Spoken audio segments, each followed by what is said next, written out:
Hi friends, வாங்க நம்ம இன்றைக்கி கருவேப்பிலை பறிச்சிக்கலாம்.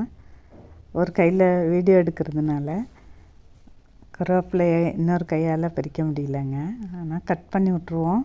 கீழே செடி மேலே தான் கிடக்கும், அப்படியே எடுத்துக்கலாம். புது தளிர்கள் வருது, அதான் கீழே உள்ள பழைய இலையெல்லாம் பிக்கிறேன். இந்த பாருங்கள், இவ்வளோ கருவேப்பிலை பிச்சிருக்கோம். ஒரு 2-3 நாளைக்கு ஒரு வாட்டி ஃப்ரெஷ்ஷாக பிச்சுக்கலாம் அப்படின்ட்டு. கொஞ்சமாக மல்லிப்பூ இருந்துச்சு, அதை பிச்சாச்சு. கனகாமரம் கொஞ்சம் இருந்தது, பிச்சாச்சு. வாங்க இப்போ நம்ம வீட்டில் கேரளா ஸ்பினச் இருக்குதுல்ல, அதை பறிச்சிக்கலாம். ஒவ்வொரு இலையாக பறிக்கிறேங்க. சிசர் வச்சு கட் பண்ணுறேன். மழை வேறு வர மாதிரி இருக்குது.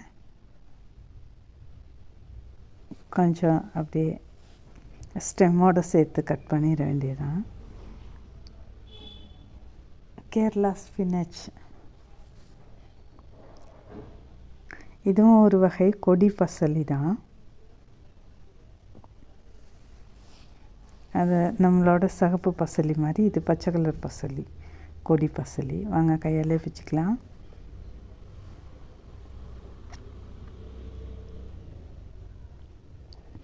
இலையை மட்டும் ஃபுல்லாக கிள்ளி எடுத்துக்கிறேங்க. கொஞ்சம் கொஞ்சம் ஸ்டெம்ஸை கட் பண்ணி எடுத்துருக்கேன்.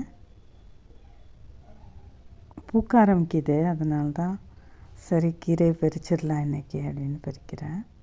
ரொம்ப நாளாக பறிக்காமல் விட்டுட்டேன். நல்லா ஃப்ரெஷ்ஷாக பூச்சி இல்லாமல் க்ளீனாக இருக்குது.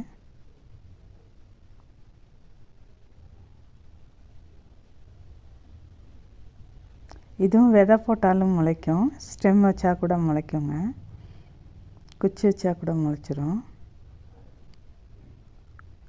இதுவும் நான் ஊர்லேருந்து தான் கொண்டு வந்தேன். ஒரு குச்சி கொண்டாந்து வச்சு அதுலேருந்து பழம் வந்தது, அதை எடுத்து விதையை போட்டு இப்போ முளைச்சிருக்கு. ஓகே ஃப்ரெண்ட்ஸ், தேங்க்ஸ் ஃபார் வாட்சிங். இன்றைய அறுவடை முடிஞ்சிச்சு. கேரளா ஸ்பினச்சும் பூவும் கருவேப்பிலையும் பறிச்சிருக்கோம் இன்றைக்கி நம்மளோட மாடி தோட்டத்தில்.